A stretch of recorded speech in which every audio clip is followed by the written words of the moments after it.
Так договорились или нет? Второй день переговоров в Берлине. После встречи с Зеленским Уитков и Кушнер встречаются с европейскими лидерами.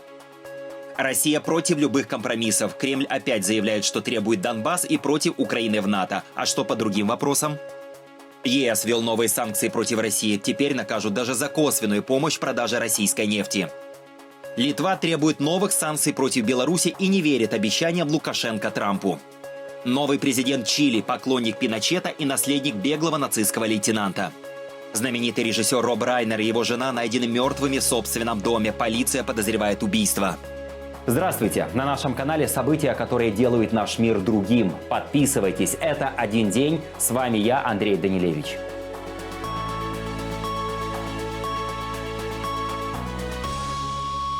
В Берлине завершились переговоры между американской и украинской делегациями по мирному плану для Украины. Сегодня они продлились около 2 часов. Накануне, напомним, встреча продолжалась более 5 часов. А вот что известно из публикаций европейских и американских СМИ. Киев отвергает предложение США о создании демилитаризованной экономической зоны на Донбассе, сообщает немецкий таблоид Bild. Украина готова временно заморозить фронт и потерять контроль над оккупированными Россией территориями, но категорически не согласна выводить войска с контролируемой части Донецкой области.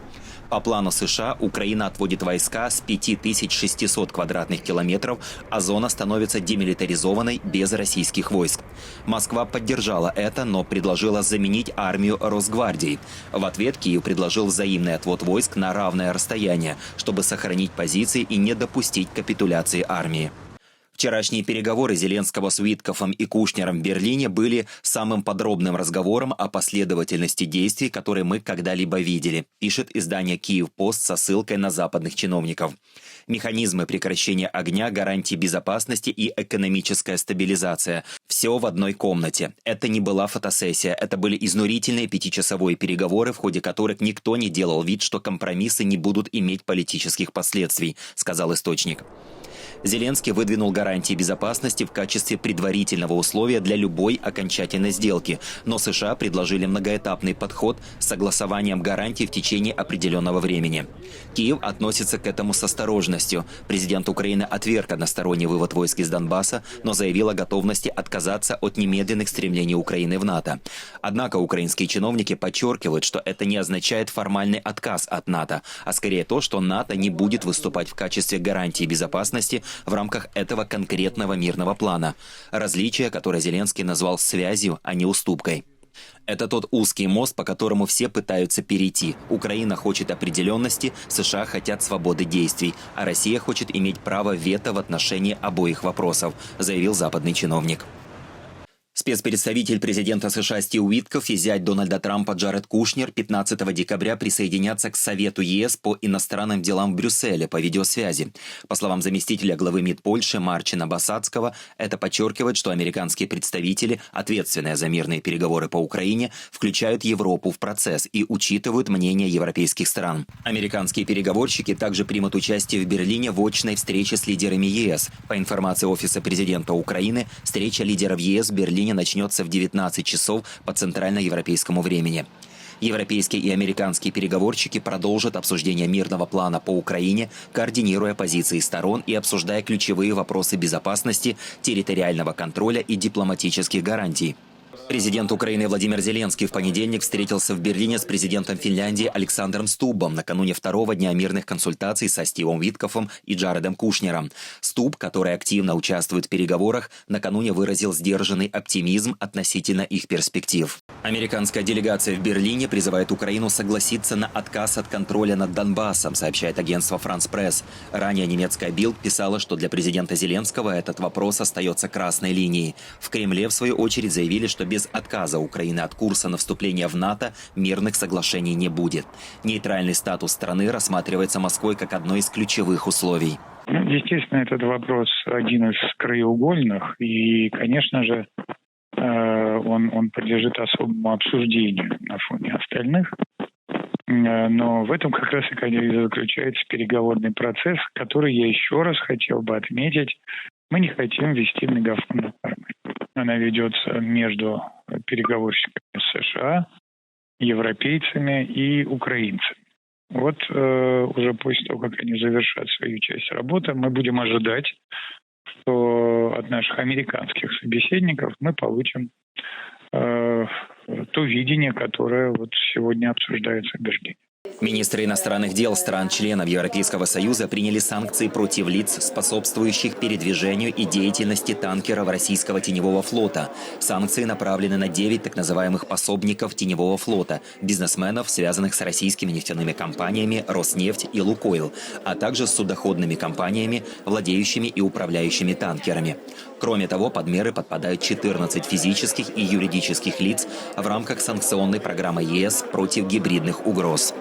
Глава европейской дипломатии Кая Каллас заявила, что захват Донбасса не станет конечной целью Владимира Путина. По ее словам, если Россия получит Донецкую и Луганскую области, это откроет путь к попытке захвата всей Украины, а в дальнейшем создаст угрозу и другим регионам Европы. Каллас также признала, что договориться о кредите Украине под залог замороженных российских активов по-прежнему сложно, но подчеркнула, лидеры ЕС намерены добиваться этого решения до конца. Нам нужно помнить, почему страны хотят быть в НАТО. Потому что они не хотят, чтобы Россия их захватывала, чтобы она на них нападала. Именно поэтому Швеция и Финляндия вступили в НАТО. Именно поэтому страны Балтии вступили в НАТО, чтобы иметь этот оборонный зонтик. Нужно понимать, что Донбасс — это не конечная цель Путина. Если он получит Донбасс, значит крепость пала, и тогда он обязательно пойдет дальше на захват всей Украины. А если пойдет Украина, то под угрозой окажутся и другие регионы. Мы знаем это из истории и должны из истории извлекать уроки. Это действительно очень важная неделя в вопросах финансирования. На столе есть разные варианты, и они будут обсуждаться на встрече лидеров в четверг. Как сказал председатель Европейского совета Антонио Кошта, мы не уйдем со встречи, пока не получим результат, пока не будет принято решение о финансировании Украины. Самый надежный вариант — это кредит под репарации. Именно над ним мы и работаем. Мы еще не дошли до результата. Это становится все сложнее, но работа продолжается. У нас еще есть несколько дней. В Украине Россия терпит поражение – политическое, военное и экономическое. Медленное продвижение на линии фронта достигается ценой бесчисленных человеческих жизней.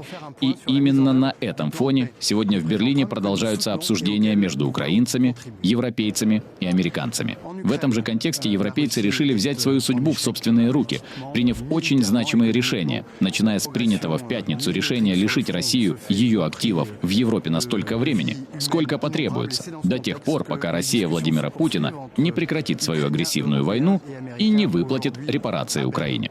Сегодня здесь, в Брюсселе, мы продолжаем вводить санкции, принимать меры против российских субъектов, которые тем или иным образом способствуют этой агрессивной войне. В частности, против 9 структур, ответственных за обход наших санкций, так называемого теневого флота, включая судоходные компании, работающие на 2 нефтяные компании или связанные с ними – «Лукойл» и «Роснефть». Самое важное в нашей сегодняшней повестке – обеспечить финансирование Украины в среднесрочной перспективе. Я считаю, что для Европы и Украины наступает решающий момент. Мы обсуждаем это уже довольно давно. В преддверии прошлых выходных мы приняли очень важное решение о стабилизации использования замороженных российских активов. Это является предварительным условием для следующего шага – репарационного кредита. Мы должны принять это решение до конца текущей недели, чтобы Украина могла продолжать борьбу за свободу, а также поддерживать функционирование всего общества. Кроме того, это необходимо для того, чтобы показать всему миру, что Европа – сильный игрок. В противном случае мы лишь укрепим впечатление, создаваемое или навязываемое президентом США, будто Европа слаба. Одновременно в том же здании, где Владимир Зеленский встречался со Стивом Уиткофом, сегодня проходили переговоры федерального канцлера Германии Фридриха Мерца и премьер-министра Польши Дональда Туска, которого глава немецкого правительства встретил с воинскими почестями. Визит приурочен к 8-м германо-польским межправительственным консультациям. Накануне встречи немецкие СМИ называли отношения между Берлином и Варшавой напряженными. Основное внимание было сосредоточено на переговорах лидеров за закрытыми дверями и последующей совместной пресс-конференции. Одной из чувствительных тем стала ситуация вокруг гражданина Украины Владимира З., задержанного в Польше по запросу Германии по делу о подрывах газопроводов «Северный поток». В октябре Туск заявил, что передача подозреваемого Берлину не отвечает интересам Польши. При этом он подчеркнул, что окончательное решение об экстрадиции должно принимать судебное ведомство. Туск также напомнил о давней позиции Варшавы, которая выступала против «Северных потоков», считая их инструментом чрезмерной зависимости Европы от российских энергоресурсов. Жители Одессы третий день остаются без электричества после масштабного ракетно-дронового удара России по энергосистеме. Атака произошла в субботу, 13 декабря, и серьезно повредила электросети города и области. За последние сутки удалось восстановить электроснабжение почти всей критической инфраструктуры. Свет вернули примерно 185 тысячам жителей Одесской области. Однако многие дома по-прежнему остаются без электричества. На время отключений полиция усилила патрулирование улиц, пока аварийные бригады продолжают ремонт. Президент Украины Владимир Зеленский заявил, что за один день Россия выпустила по стране более 450 дронов и 30 ракет. По словам главы Одесской области Олега Кипера, только за выходные по региону было запущено около 300 воздушных целей. В результате ударов южные регионы Украины остались без света, воды и отопления. Один день. Главное, что стоит знать сегодня. Станьте частью нашей команды, подписавшись и поддержав канал как спонсор. Для нас это очень важно, и мы благодарим всех, кто уже это сделал. Тем временем министр иностранных дел Литвы Кастутис Будрис призвал Евросоюз расширить санкции против Беларуси на фоне продолжающихся гибридных угроз, включая недавние сбои в авиасообщении. Эта встреча Совета по иностранным делам действительно очень важна для Литвы, поскольку мы ожидаем, что коллеги-министры договорятся и Совет утвердит дополнительные критерии для санкционного режима против Беларуси.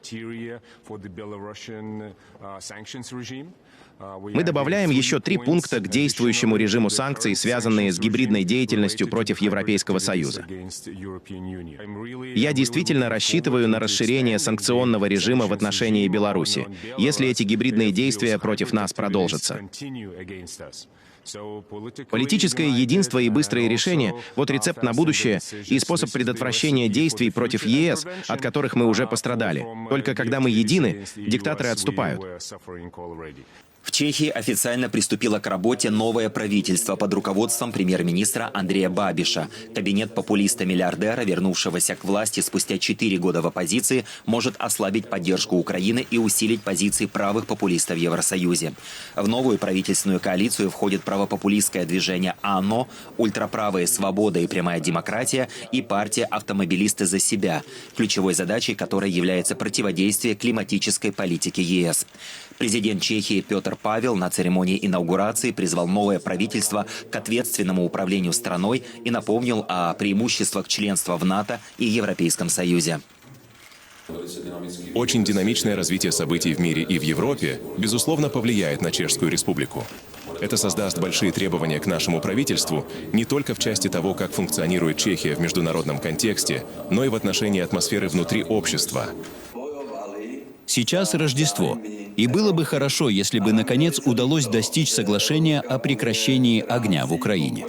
Чтобы была поставлена цель, что к печальной годовщине агрессии Путина против Украины 24 февраля, которая отметит 4 года в следующем году, война была завершена, и все стороны получили гарантии безопасности. Во втором туре президентских выборов Чили победу одержал ультраконсерватор Хосе Антонио Каст. Он станет первым крайне правым президентом со времен диктатуры Аугусто Пиночета. Во втором туре выборов Каст набрал 58,2% голосов. Его соперница, кандидат от коммунистов, бывший министр труда Жанетта Хара, получила 41,8%. В первом туре лидировала именно Хара, однако во втором Каст смог значительно нарастить поддержку. Но здесь победил не один человек и не одна партия. Здесь победила Чили. Победила Чили, победила надежда. Надежда жить без страха. Того страха, который мучает семьи. Победила Чили труда, Чили тех, кто встает рано утром. Я должен быть предельно честным с первого дня. Здесь нет волшебных решений, не все меняется за один день, и вы это прекрасно знаете. Но возможно, что день за днем ситуация начнет улучшаться, а не ухудшаться, как мы видели это во многих сферах нашей демократии. No cambia todo de un día para otro, y ustedes bien lo saben. Lo que sí, día tras día, las cosas pueden ir mejorando, no empeorando, que es lo que hemos visto en muchas áreas de nuestra democracia. Родители Каста Майкл Каст Шенделе и Ольга Рис Хахшпиль – выходцы из Баварии. Отец был лейтенантом вермахта и членом национал-социалистической немецкой рабочей партии, бежавшим в Чили во время денацификации Германии в 1950 году. Выступая с речью после первого тура, Каст заявил: «Мы восстановим нашу родину». Отец 9 детей и убежденный католик, он уже пообещал депортировать сотни тысяч нелегальных мигрантов, в основном венесуэльцев. Каст родился в Сантьяго, изучал право в местном католическом университете и занимается политикой уже 30 лет. В ходе своей политической карьеры он, в частности, выступал за запрет абортов, а также против экстренной контрацепции, разводов, однополых браков и эвтаназии. Вот что говорит пока действующий президент Чили Габриэль Борич. Тем, кто сегодня радуется и празднует, мои поздравления, мои искренние поздравления. Тем, кто сегодня чувствует боль, грусть или неопределенность, я также хочу сказать, есть много причин продолжать работать ради нашей Родины, и мы всегда будем делать это вместе. Прежде всего, мы одна страна. Чили принадлежит всем, и у нас есть общее будущее, которое не может исключать тех, кто думает иначе. Мы — коллективная история и проект, разнообразный и плюралистичный, с общими принципами и ценностями, а также с различиями, которые всегда должны решаться мирным путем, через диалог и демократию, и который строится и обновляется в такие дни, как сегодняшний. С победой Антонио Каста уже поздравили президент Аргентины Хавьер Милей и госсекретарь США Марко Рубио. Сам Милей прокомментировал результаты словами «левые отступают». Президент Чили избирается на 4 года без права переизбрания. Актер и режиссер Роб Райнер и его жена Мишель найдены мертвыми в своем доме в Лос-Анджелесе. Полиция рассматривает их смерть как предполагаемое убийство. Семья подтвердила, что речь идет о 78-летнем Робе Райнере и 68-летней Мишель. «Мы убиты горем из-за этой внезапной потери», заявили родственники. Роб Райнер снял более 20 фильмов, включая культовые «Мизери», «Принцесса-невеста» и «Когда Гарри встретил Салли». Подробности происшествия пока не раскрываются. Полиция опрашивает близких и тщательно обыскивает дом. Подозреваемых на данный момент нет. Знаменитости по всему миру выразили соболезнования в связи со смертью Роба Райнера и его жены Мишель. Актер и режиссер Бен Стиллер написал, что это огромная потеря. Роб Райнер был одним из моих любимых режиссеров. Он создал одни из самых значимых фильмов для моего поколения. Джон Кьюсак назвал Райнера великим человеком, а комик Эрик Айдл отметил: «Я всегда любил его общество. Он был умным, талантливым и вдумчивым человеком. Так ужасно». Актриса Мира Сорвино, с которой Райнер работал над мини-сериалом «Голливуд», рассказала: «Роб Райнер был легендой, добрым и блестящим человеком, великолепным актером и культовым режиссером». А Мишель Райнер, она сказала: «Мир потерял 2 потрясающих людей. Разговаривать с Робом на съемочной площадке и за ее пределами было радостью». Узнавайте о том, как меняется мир вместе с нами. Подписывайтесь на «Один день».